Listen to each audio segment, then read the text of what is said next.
Welcome to lesson 6 of using God's story in evangelism. So if you're joining us, hopefully you've attended either live or on YouTube the first 5 lessons leading up to this. But just a quick review, we talked about evangelism and how we're all called to evangelism. We talked about the power of story and that God has a story that encompasses all of creation and all redemptive history, and that our stories make most sense unto them, which means that God's story is a natural bridge, or our stories are a natural bridge to God's stories, and we can use God's story for evangelism. We talked about we're talking about the 4 plot movements of God's story. We talked about creation, that sets the stage. We talked about the fall, that explains why things have gone wrong. We talked about redemption, the heart of the gospel, the answer to so many of these issues. And then today, we are going to talk about that final plot movement of God's story, which is consummation.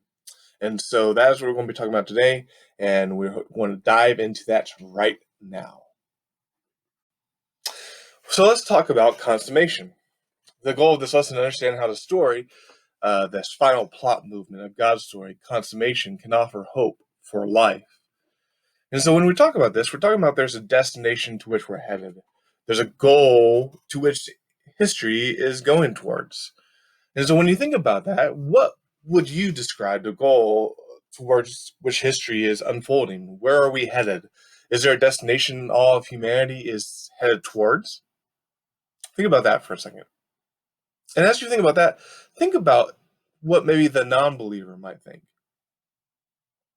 Well, as we were talking about this during the in-person class, it was brought up that clearly the Bible has a goal, a destination that humanity is traveling towards, and that's towards God, and that's towards a reconciled relationship with God, not just here on this earth, but in the new heavens and new earth, and that this involves judgment, and this involves restoration, and this involves resurrection, and this involves all of those promises that are going to come true, we know at the end. But when we think about non-believers, that people are really split up into these different kind of categories. And non-believers who might not believe in something beyond just the material and physical, they might get caught up in just making your own destination or making your own goal for life, or they maybe think there is nothing, and so they get caught up in nihilism or just fatalism. And some people maybe of a different religion have a different goal, different end goal, that whether it's paradise, the celestial kingdom, or however they might phrase it, or maybe doing better and working up in the next stage of life when you're reincarnated. Maybe you'll have a better outcome. But there's all these people thinking about different ways in which we see the end result, or the consummation of history of our lives. But Christianity is different, because when we look down at the story of God's story, we see it the creation, the start, we see the fall, what went wrong, we see redemption of God redeeming people back to Him, how Jesus Christ, the gospel, the good news is how we're saved. But now in consummation, we see finally all those promises are fulfilled, all those promises are brought to completion. It's a great thing to think of. It offers that hope. And so it's not really the end, but the beginning. While we can see this last part of God's story as the end, in some ways, it's actually the start of eternity. It's the last movement, yes, but it's actually the start of the rest of eternity, as we are going to be with God forever. And so really you can see it as the start again, and the beginning point of our rest of what we know of existence after this age is gone. Which brings up heaven and hell, and what heaven and hell look like. And so what comes to your mind when you think about heaven and hell? There's probably a lot of things that come to mind, but let's really think about what comes to mind when you think about these things, heaven and hell, and the destination, this end point for humanity. And when we think about that, we can ask, what is the hope for the Christian?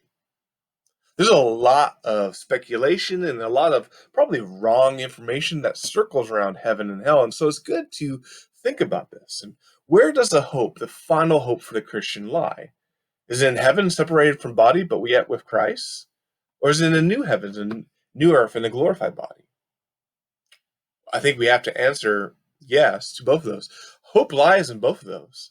In heaven, separated from body, but yet with Christ, that's the intermediate state. There is hope there. There is hope that right after death, there is this life. But also, the final, ultimate hope of the Christian is that life, not just after death, but the life after death, when we're be as we were made to be, soul and body together, but yet glorified without sin and without the effects of sin, and living with God as we were made to be with God.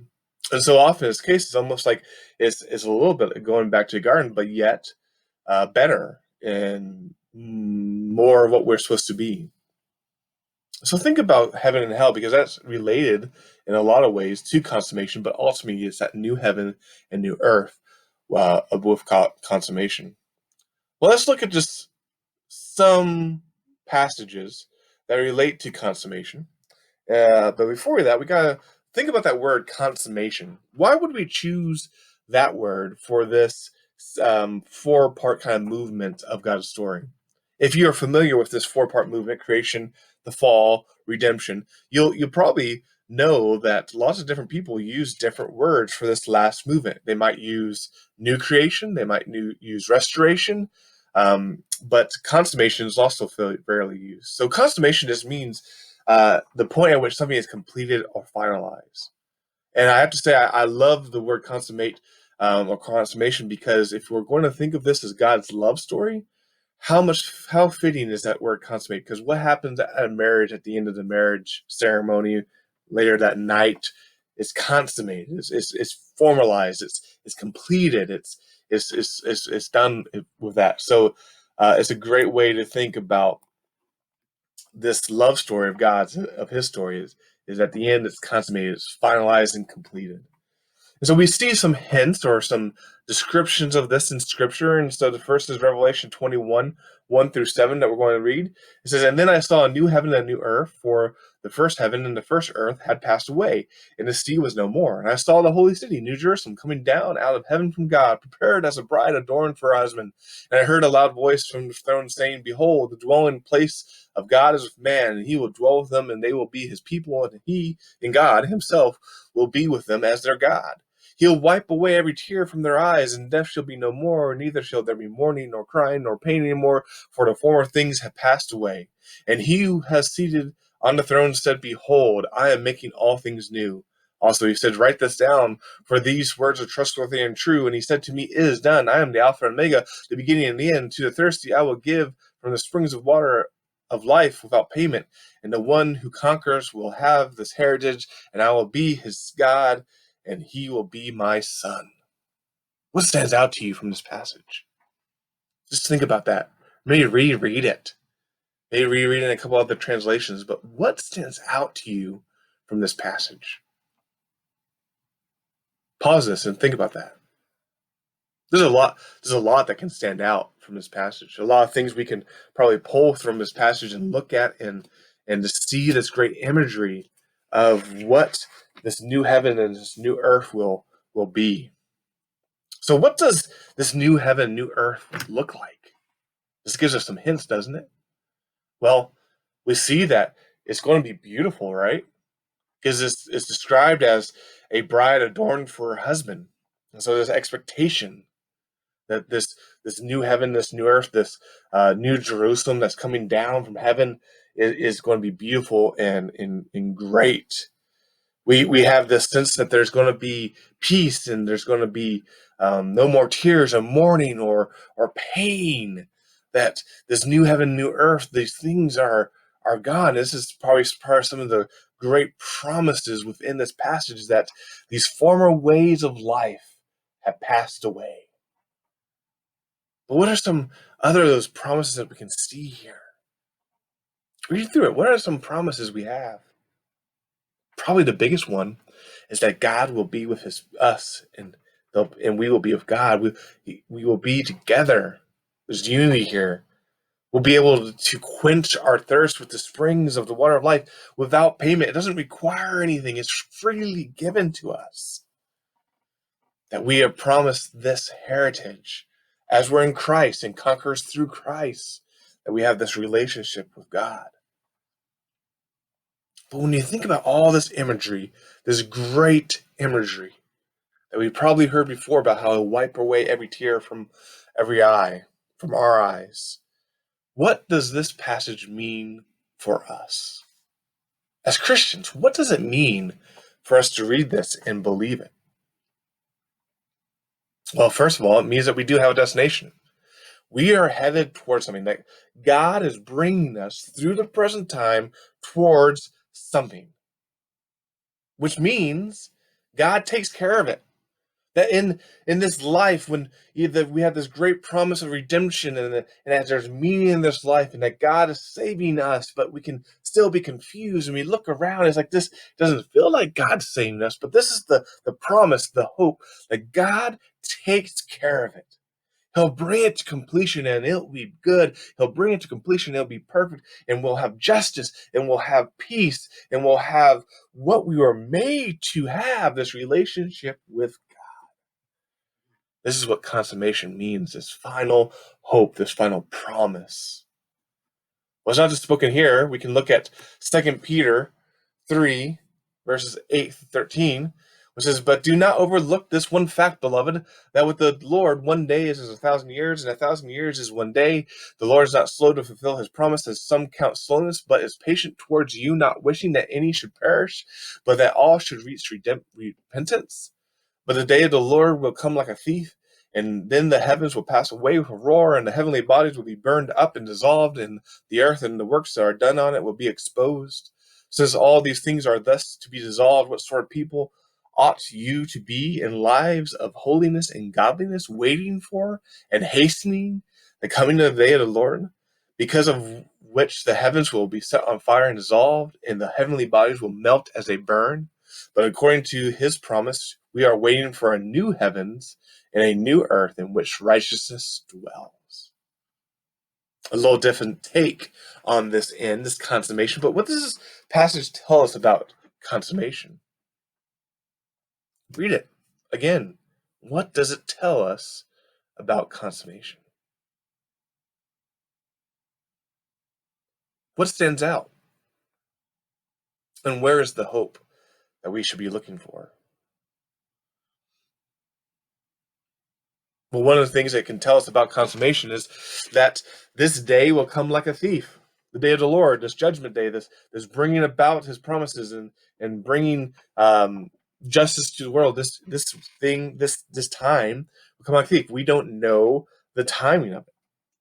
Not only that, but there's actually an exhortation here that as we wait for it, we should live in certain ways, lives of holiness and godliness, waiting for and hastening the coming of the day of the Lord. Meaning, the hastening of the day of the Lord could maybe be pointing back to the fact that we're to be out spreading the gospel in preparation of this day. This day will not come until those who are supposed to hear have heard, and so we're supposed to be doing this. And we think about what else stands out to you and where is the hope, and we see that there's great hope in here.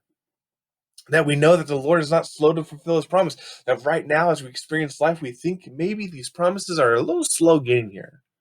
But this is encouraging us and reminding us that he's not slow to fulfill his promise, that's in his timing.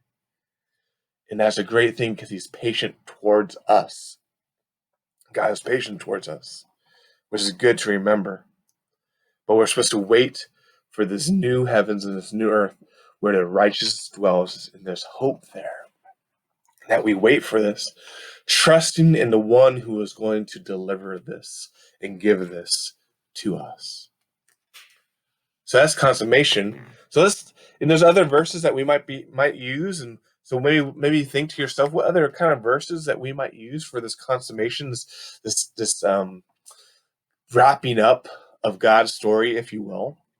There are more out there, but they point to this hope that we're supposed to have, this hope that gives us endurance, this hope that pushes forward, this hope that we see that we can endure right now because of what awaits us. This is what Paul talks about in 2 Corinthians, about how these light and momentary troubles, they're nothing compared to the eternal weight of glory that is awaiting us when God comes again and when history is wrapped up.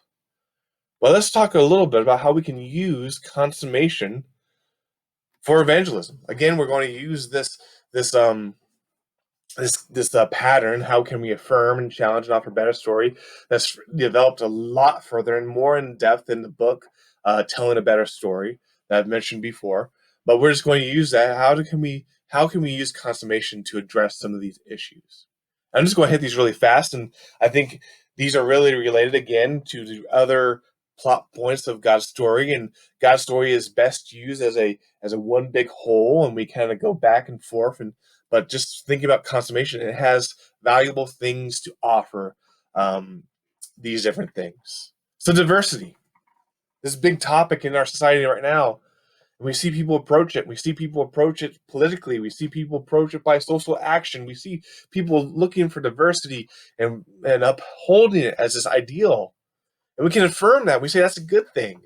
That Jesus was calling for diversity, but we can maybe challenge them. Where do they think diversity should be found, and maybe challenge them on their ideas that diversity as an end all be all, or maybe focusing too much on what makes us different rather than what makes us united. So how can we offer a better alternative? And that's the key point here is, how does consummation offer a better alternative? Think to yourself, how does it do it? Well, when we think of consummation and that heavenly scene of the new heavens and new earth, or even when Jesus judges, and what do we see? We see a picture of a throne room, right? We see people from every tongue, tribe, and nation gathered together, different, diverse, yet unified in their belief in following a God. And so it offers a better alternative, that there is actually going to be unity in our diversity. Diversity is not done away with, but there's actually great things brought unified out of this diverse whole, these diverse people all praising God together. Well, how about justice? We talked about justice before, particularly when we're talking about the fall. Humans have a innate desire and drive for justice, even if it's just justice for themselves. So what can we affirm in this? Well, we can affirm that that's true. We want justice because we're made for justice and we long for it, and that we know something has gone wrong, and we can challenge them, though, where do you try to find this justice? But how does consummation offer a better story for where people want justice? Well, let's go back to Revelation 21. There's hints there of this ultimate justice. Tears are wiped away. No more mourning. Wrongs are going to be made right. If you read the rest of Revelation, we get the idea of the judgment, the final judgment. And so justice is coming. Perfect, godly, holy justice is coming. And we can hope for that. And consummation offers a better story than trying to find justice temporarily here imperfectly. Well, let's just hit some other ones, maybe pretty fast, about how we can use consummation. Death. We talked about this before. The reality that everyone has to face death, and some people don't face it well. Some people face it better than others. But what can we affirm? Well, we can affirm how people are troubled by death, because that's not how it's supposed to be. We can challenge it because how people act to it, or maybe how they look for comfort in it. But how does consummation offer a better story? Well, we see here that death's not the end. We see here that there's life not just after death, but there's life after death. And that God gets the final word, not death itself. How about suffering and pain? We've seen how people deal with this. We talked about this during the fall. They do it wrong. How does the consummation story offer a better solution to suffering and pain? One of the big things about the Christian story is that non-believers see suffering and pain as pointless. There's no reason behind it. They can't explain it. But somehow, in this miraculous story of God and how He's using all of life, even fallen life, suffering and pain now gain meaning. Their purpose as it grows us more and more like Jesus. But finally, the consummation offers a better story, as we see that while it's used now, at the end, it'll be wiped away. There's no more suffering. There's no more pain. In our glorified bodies, we live in a glorified relationship, whole with God as we're made to be. There is no more suffering, pain. It's done away with. Its purposes has ended. The effects are gone, and we will be made perfect. And there's great hope in that. How about fulfillment? We've talked about this before, about people looking for something to fill their lives, and so we can affirm how that's a natural longing because we're made for that relationship with God. We can challenge them because where they look for it. But then, how does consummation offer that better story?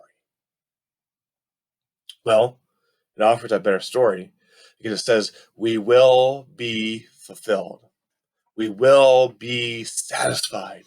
We will be complete. And God made that relationship we're made for, we will be in that relationship perfectly.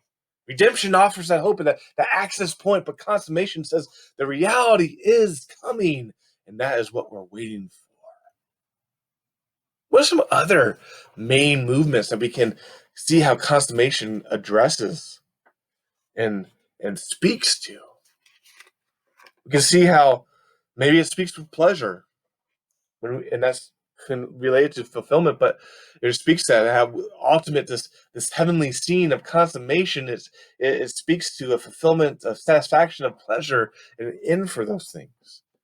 Obviously, it speaks to hope, right? That we're looking for hope in all these things, but consummation offers that ultimate hope. It speaks to meaning and purpose. And we'll have ultimate meaning, ultimate purpose. We're headed to something. This is not just a vain exercise. We're headed to a destination. It also speaks of knowledge. Isn't it great how, whether it's right or wrong, people will always talk about when I get to heaven, the first thing I'm going to ask God is. And how even Paul talks about that, about how when I was a child, I thought like a child, I reasoned like a child. But now I'm a man, I put these childish ways behind him. And then he's talking about how we see dimly, but we will eventually see face to face, and we'll have that perfect knowledge that comes with God. We'll still be finite, but yet we'll still have this greater knowledge, this knowledge not just of what it means to follow God here by faith, but now to follow God and be with God by faith and sight. And so this great fulfillment, completion of what it means to be a Christ follower is there. So that's consummation. I hope that we have seen through these four plot movements how we can address people's stories. And obviously we go back and forth because we see the whole story is the best way to explain people's story.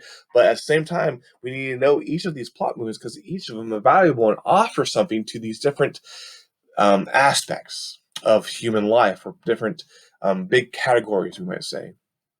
And so that is consummation. And next week we're going to be talking about how we can use God's story to actually understand and explain the Bible, which Bible can be confusing at times, but how God's story can give us those plot movements to help us see how we can explain the Bible and fit the Bible into some understanding. And then the last week, lesson 8, we will be putting this in practice. How do we use God's story for evangelism? And that will be a great one. When person is going to be great discussion as we try to practice this. But if you're following online, you can still practice it. You can still look at those scenarios and learn from, as well as be encouraged to turn to someone in your household to say things to practice it before maybe taking that leap and going out and speaking to someone who needs to hear about Christ and using God's story for evangelism. Thank you guys so much for tuning in, and I hope to see you all next week, or at least you can see me on the screen as we continue to walk through this material together. Have a great week.